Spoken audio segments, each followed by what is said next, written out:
It's been Pride Week, hasn't it? For all the people that are very, very proud. In fact, my son saw something about Pride on the news last night, and he asked us what Pride was, and we explained that it's, well, so that gay, lesbian, bisexual people can show publicly that they're proud of their sexuality, they're happy with who they are, because they never used to be allowed to do that. And that's how it should be, right? That's cool. They were persecuted for fucking years. Be happy. Have a party. Well, it was Trans Pride as well. And this is the Trans Pride edition of Trigger Warning. As you know, we're very inclusive. I'm not sure what they were being proud of, though.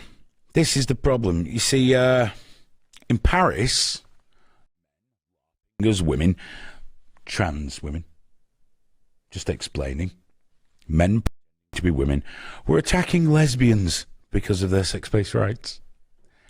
Nothing screams feminism, and I am a lady, like knocking fuck out of a lesbian for not wanting to accept your cock.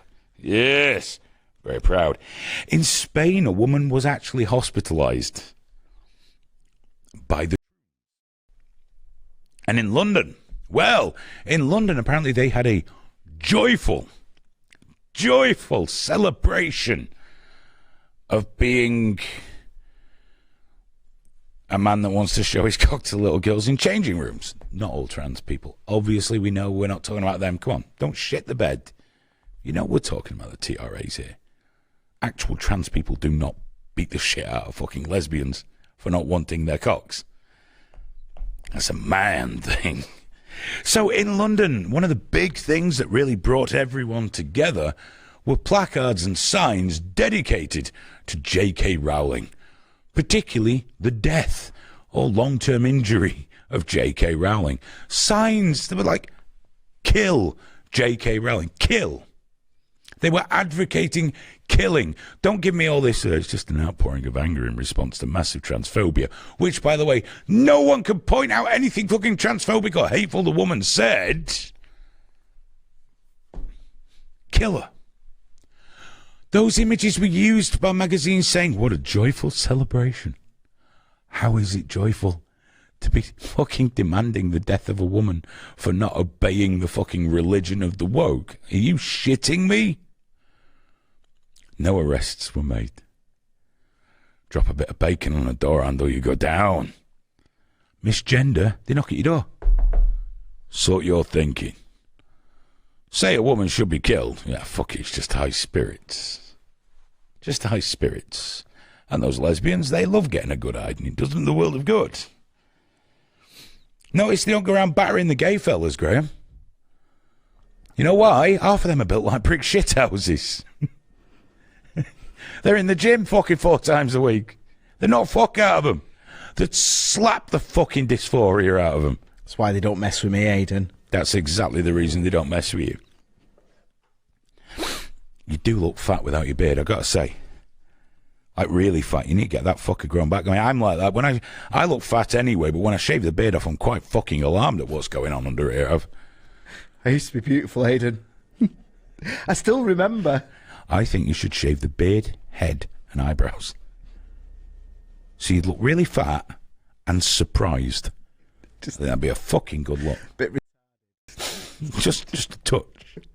Just enough that people go, bless. Imagine that, telling someone they'd look better without the mono, like the monobrow. It's like, you look better with the monobrow, mate. It's like, oh, God. Oh, no, I always think you'd look better without any eyebrows whatsoever. So, yeah, the feminists were out in force, and we will be coming back to feminism afterwards. But what was particularly joyful at this event was some of their speakers. Obviously, Munro Bergdorf said that trans people were divine, thus adding to the cult-like status of the TRA that we're all very familiar with, but also Sarah Jane Baker. This was one of the honoured speakers at the event who told young trans people that not being able to orgasm was okay because you could have more foreplay, and that's great, which is what young people should be taught by Sarah Jane Baker. Alan Baker, as served 30 years in prison for kidnap, armed robbery, and torture. Yes, they got someone who is very proud of their past and whose art looks suspiciously akin to the signs demanding Rowling was killed. Not alleging anything.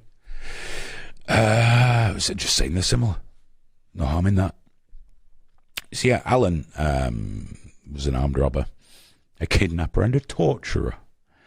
Did 30 years. Whilst in prison, wrote a book that also outlined how you get treated better if you tell them you're a woman, and used £10,000 of taxpayers' money to have his cock cut off and turned inside out to make his money.